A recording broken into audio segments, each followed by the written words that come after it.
Good evening, everyone. Thank you for taking time out to join us in this afternoon's session of Sembang with myself and Hannah Yeoh this afternoon. Interestingly, when I had been in touch with Hannah the other day, and she asked me what would this be? We have Hannah with us. Good evening, Hannah. Can you hear me, Hannah? Please unmute yourself, Hannah. Hi, Haris. Hi. Gosh, you look like you've been busy. Tak cukup tidur. Yeah, Like 4 that, hours. 4 hours sleep every day. Okay, I'm not going to keep you here longer than we have to. All right. Now, I was just sharing with them the other day when I touched base with you, and I asked you whether you would come online with me to discuss the reform agenda, and you said, okay, what is the reform agenda? I sent it across to you, 5 pillars. And you said, I support all of this. And I said, wonderful, for this simple reason, because there were 3 candidates for the Gambut. The other 2 have failed the Abu test. So as far as I'm concerned, there's only 1 candidate for the Gambut, and I think many people feel that way. Now, to have you on the same page with us on the 5 pillars, gets me very excited, because I said, looks like we may have a rakan seperjuangan, inshallah, in Parliament, and hopefully in government to push this through. But at the same time, and correct me if I'm mistaken, I think there are some of the pillars that many politicians, many leaders feel uncomfortable about. Let's be honest about this, but they are important nonetheless, and we need to devise a plan to push them through. Yeah. So the 5 pillars, I would like to get straight into them, Hannah. And I think if you look at MA 63, which is the 2nd pillar, it's so huge. It's so huge because it is from 1963 until now. So much has not been honored. But we had an opportunity to chat with Joe Samad the other day from Sabah. And Joe pointed out, I told Joe, I said, look, make life easy for us. Can you sort of prioritize what would be important to get through in the next term of government if we have a Pakatan government? And he mentioned 2 things. The revenue that is prescribed already in the Constitution. And I saw it also in the Pakatan Harapan manifesto, for 1. And number 2, he said autonomy. And I think if you look at these 2, they are quite doable. You know? They are quite doable. What I think needs to be avoided is, as has been done in previous years, from subcommittee after subcommittee after subcommittee, and then you do some major beating about the bush and nothing happens. You know, what are your thoughts on that? So I'm just basically saying, can we focus on these 2? Revenue that's due to them as prescribed under the Constitution, which is already in the Pakatan Harapan manifesto, and autonomy. I have no problem. Like I said, I voted in favor in Parliament recently. Right. And I do believe that it is time that Sabah and Sarawak are treated like equal partners in the discussion. And Right. so even if you want to form any committee and all that, it must be spearheaded by Sabahans and Sarawakins, Yes. so that they can get things moving accordingly. For me, I sat in some of the manifesto meetings in the last term. After we went to Putrajaya, Dr. Mahathir set up a committee comprising of Pakatan Harapan leaders, and together with the civil servants to look into the manifesto, and every Kementerian must give their update. So I think if we make it to Putrajaya, similarly, something like this must be done, where there must be regular updates to the people, maybe on monthly basis or quarterly basis. What is the progress? How are we moving towards fulfilling whatever that we have stated in the manifesto? Yeah. Okay. I believe it's really time that we see more of Sabahan and Sarawakin in Putrajaya. Well, aside from that, aside from seeing them in Putrajaya, Helen, You see, to me, Hannah. I think yeah. So sorry, Hannah. The manifest injustice to the people of Sabah and Sarawak has gone on for too long, and I think, I mean, if the solution is to get more of them to Putrajaya, so be it. But I think bottom line is, we've got to uplift lives there. Yep. Yeah. So I'm looking at it this way. Hannah is getting into Parliament. Hopefully, Hannah is in the cabinet. We can look forward to you can turn to us for help on these issues as and when you need. You'll always know this. You can count on me. As long as cancer hasn't got to me yet, you can count on me. Yeah. Boleh ya? I fully support giving Sabah and Sarawak whatever they deserve. I fully support it. I have no reservation about it. Yes, but we know sometimes that the wheels turn very slowly for many number of reasons, and sometimes I understand those inside meaning well on their own cannot push those wheels. So jangan segan minta tolong lah, because we must get to see this number two. MA63 giving all to Sabah and Sarawak. We must get this done this round of government lah. Yeah. Okay. Yeah. Okay. Now, number 3 on the pillar is to return the fundamental liberties back to the rakyat. I had honestly hoped it would have happened in the last government. In fact, I had the opportunity to sit with some of the working groups that were coming up with drafts, looking at drafts to remove some of the draconian laws. Unfortunately, they never happened. They have to happen this round now. We can't be having another situation where the Sedition Act is used again and again and again. So again, what I'm saying is, I don't know what the reasons are that it didn't move, but there are people out here who are ready to work. Okay, and those things have to move lah. Yeah. Now, Haris, I really want to see, for me lah, I really want to see Gobind Singh Yeoh as the law minister.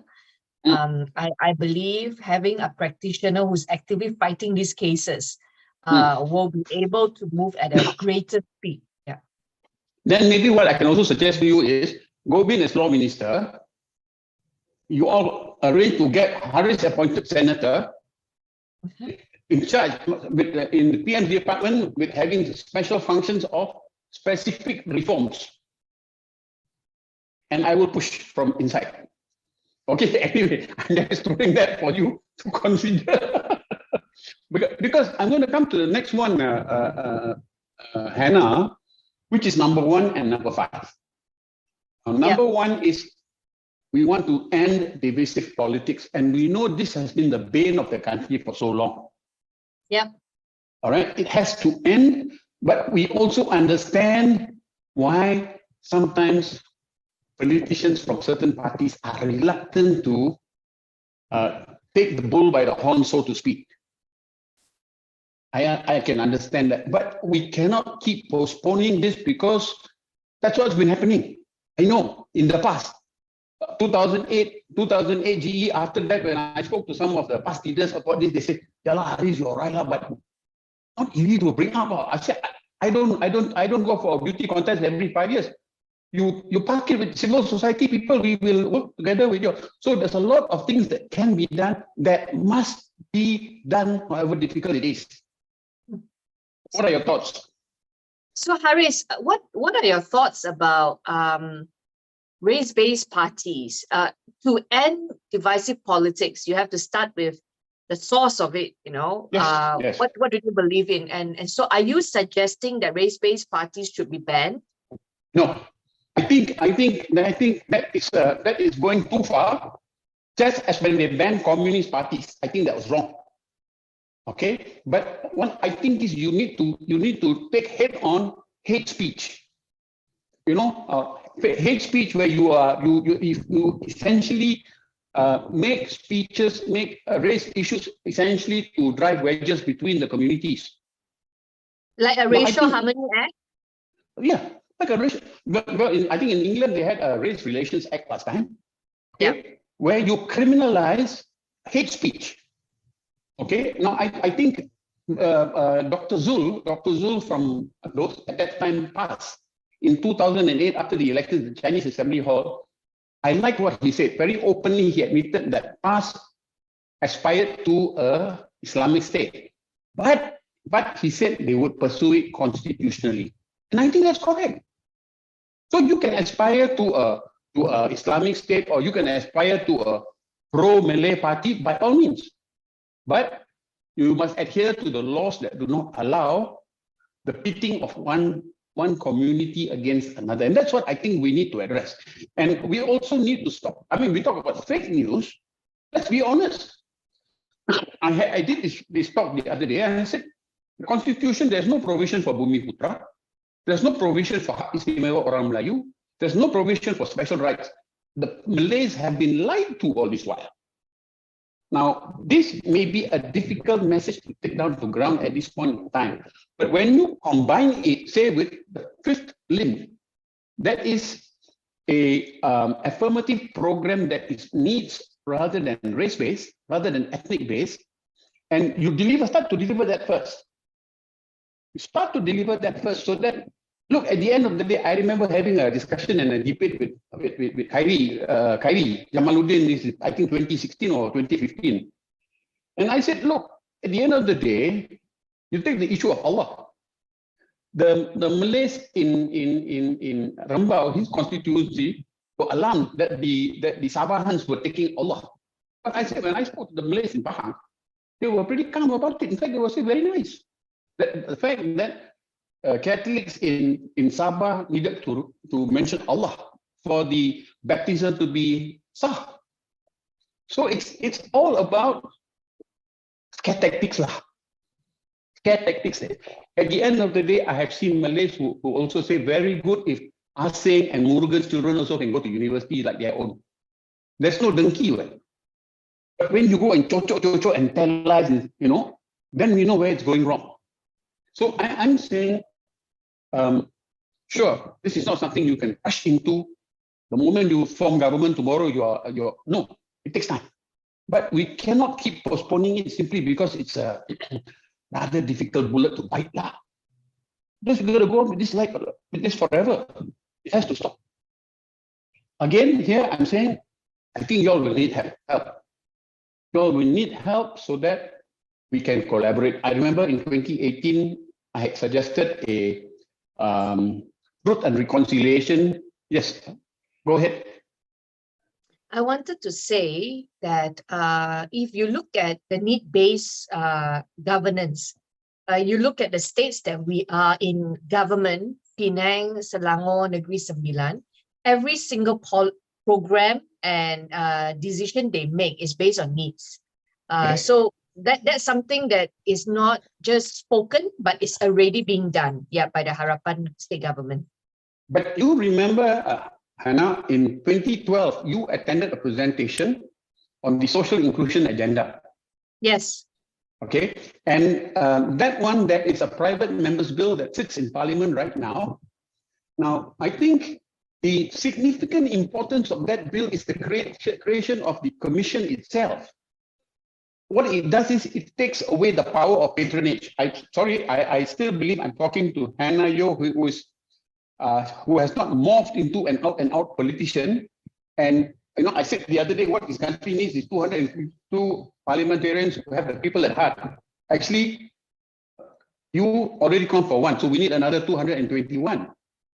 But what I'm saying is, leaders of parties recognize that there's tremendous power of patronage when you have funds to dispense with. Taking that away and putting it in the hands of a commission that then looks into the various schemes to work with the parliamentarians, and the parliamentarians present their budgets, and then there's reporting back to Parliament. I think this will bring a whole different paradigm to helping the marginalized. And I'm not saying the states that you all are working in have not done good, you have. But I'm saying at the end of the day, we don't want to leave open that possibility of leakages. Because this is temptation. we want to take it away. And it's been happening for too long. So I'm saying,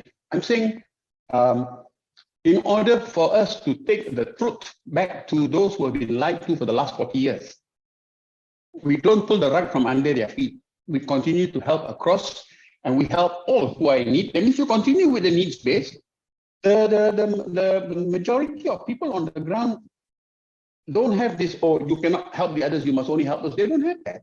Except when the politicians come and whisper in their ears, hak kamu dirampas, which is not true. So I think we must have the courage to address what's been happening in the country for too long. You know, and you want to say anything else on this? No, I'm listening. Go on. Okay, because otherwise I'm going to go to the last limb, you know, which is returning the institutions of state back to the rakyat. Now, I want to look at two institutions to make my point here now.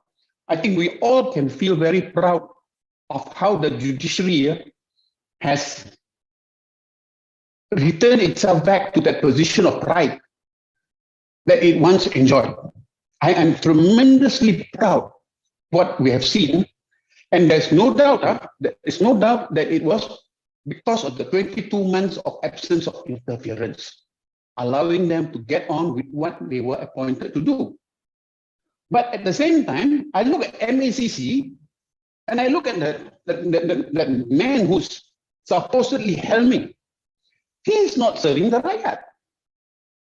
So I'm saying tomorrow we have a new Pakistan government. We have so many of these institutions being helmed by people who were put there not to do the job. And I think most of the time, I've had this told to me before, Haris, you are mad, because I said I got a shortcut for taking back all the institutions of state. We cannot wait for people to decide to resign on their own. But as long as these institutions continue to be helmed by these individuals who do not understand their oath of office, then we continue to have the same problem. How do we get our institutions back? I definitely think that more of these institutions must be parked under Parliament and reporting directly to Parliament. Yeah. Even Suhakam, if you look at Suhakam today, very limited by resources. They are hindered by so many things, and therefore all these key appointments must also be done via Parliament. Yeah, I sit in that special select committee together with Rasuah Busters and all. So we definitely look at MACC must be accountable to Parliament. Okay, but the problem here is, I completely agree with you. I think that is the first major step we take. Lesser hand by the Prime Minister in the appointments, and more committees. But until you get rid of those who are sitting in office now, how do you move? Okay, here's my suggestion. Get Haris appointed as a senator, leave me in charge of special reforms, include as part of that task getting rid of these robbers and thieves ASAP. As far as I'm concerned, I'm not in a beauty contest. I just want to get the job done before cancer gets me. Then I get up. If you all have got a solution, great. If you haven't got a solution, come knock on my door. Because I think I am not prepared to have these people continue to hold the riot at ransom. This is what is happening. I mean, when the 2018 government came in, who was appointed IGP? Who was political appointments must stop. There are so many good people out there who can serve the riot. Why do we need to have political appointees? It doesn't look good. It doesn't look good on a party that is. I believe you all are hell-bent on reform. But must not just be seen, must be done lah. So I think those five pillars. I'm going to release a video message to Anwar very soon. about those five reform pillars, sir. I heard him talking a few nights ago about the issue of Hak Melayu. And I understand where he's coming from, the difficulty he has. But I said this before, we cannot take this nation and build it forward on a platform of lies. And this is what has happened for the last 40 years, simply because we are afraid to rock that rocky boat. I say, don't be afraid. Don't be afraid. Do the right thing, say the right thing, but we do it with kindness and we do it with empathy. They have been lied to for so long, after a while, that lie has become the truth for many of them. But if we can begin to deliver to them under limb 5, affirmative program that is needs-based, they will themselves begin to see. I've said this before to police officers. Why is it the police in Singapore earn more than you? Why? They don't have Ketuanan Melayu. They don't have Istimewa Orang Melayu. They don't have anything of that. But it's one other thing they don't have. They don't have UMNO VN. So I think the truth must be taken to them. But without them in any way feeling that the relief that they are getting is in any way diminished. Those are my thoughts. I got you on board here today to share with us your thoughts. Now the floor is entirely yours. For me, I belong to a party called the DAP that is constantly being framed in such a way to be a threat to the majority race in Malaysia. That is a constant battle every single election, every single fake WhatsApp, we have to battle that. And so I feel that this journey must be championed, not just by you and I, but it must be, this is something that the frontliners, the top, they need to be the face to this. Yes. As much as I support the ideals and the justification behind it, I also, in my absolute awareness of my limitation, I feel that there's so little that I can do, if you understand what I mean. Perfectly. Simply because of the label that they have put on us. For me, it's an additional label. I'm called an evangelist, a DAP evangelist, and all that. And so sometimes, even though I want to say certain things, but I think that it will be more productive if Rafizi Ramli says it, or if Nurul Izzah says it, and not Hannah Yeoh saying it. Yeah, those are my thoughts. Yeah, understood. And this is why I've always said, where I can help you all, call on me. I've always, in fact, during the times when past just passed and there was no splinter, when I used to talk to the past leaders, and they used to agree with me, but they say, Haris, and I've said, look, use us because you have the platform to reach out to those who need to most hear this. And we have the speakers who are prepared to put it to them, messages that you cannot, because you are politicians. And so we still can. I hear you. I will see if my health permits, because I'm just finished another cycle of chemo, and this one has been quite bad. So side effects. But I will try to get out a video to address that point about the things they're saying about DAP for what it is worth. Okay, and that's my pledge to you. The 5 pillars, Hannah, we came up with this. In fact, I've been running with these 5 pillars since the 2013 G8. So I've been very consistent in what I've been asking for. I also took the opportunity to run through the Pakatan Harapan, the BN and the PN manifestos to make a quick comparison. What's in the PH manifesto is good. But I'm saying when you have too lengthy, too huge, bulky a document, it becomes a long-term nation building blueprint. Yeah. I'm saying in the short term, this is what we need, very pressing. For the people of Sabah and Sarawak, really, I think the funds that have been promised them have not been getting to them. It's overdue, and the truth is this: after the British left, they have been dijajah oleh Semenanjung. That has to stop. Your faith and my faith teaches us that in order for man to serve God, he must be free. He must be free. Otherwise, his subservience to God is, with pistols and bullets all at his forehead, and subservient to the 50 ringgit that they come and throw at election time. So let's make Sabah Sarawak the ending of divisive politics and the